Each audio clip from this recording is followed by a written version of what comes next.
சரக்கு மற்றும் சேவை வரியில் தமிழகத்தின் சார்பில் 40 பொருட்களுக்கு சரியான முறையில் வரி விதிக்கும்படி மத்திய அரசிடம் வலியுறுத்தியதாக நிதியமைச்சர் ஜெயக்குமார் தெரிவித்துள்ளார். சென்னை விமான நிலையத்தில் செய்தியாளர்களிடம் பேசிய அவர், திரைப்படத்துறைக்கான சேவை வரியை 18% குறைக்கும்படி வலியுறுத்தியதாகவும் தெரிவித்தார்.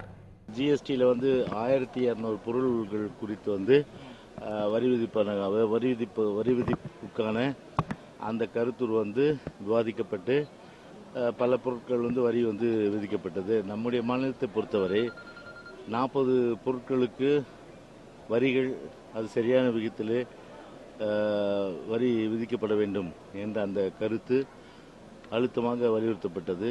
ஜூலை 1ஆம் தேதியிலிருந்து நாடு முழுவதும் ஒரே வரி ஒரே சட்டம் என்ற அடிப்படையில் அமல்படுத்தப்பட உள்ளது. நம்முடைய மாநிலத்தில் இந்த மாதம் அதற்கான சட்டம் கொண்டு வரப்படும். திரைப்படத்துறையினர்ல 28% ஜிஎஸ்டி வரினால திரைப்படத்துறை பாதிக்கும். ஆமா அப்படின்னு சொல்லி கமலஹாசன் சொல்லி அப்படின்னா திரைத்துறை போக வேண்டிய நிலைமை வரும்ன்றார். ஆமா, அதுதான் இப்ப 28%-லிருந்து 18% குறைப்பதற்கு அழுத்தம் கொடுக்கப்பட்டுள்ளது.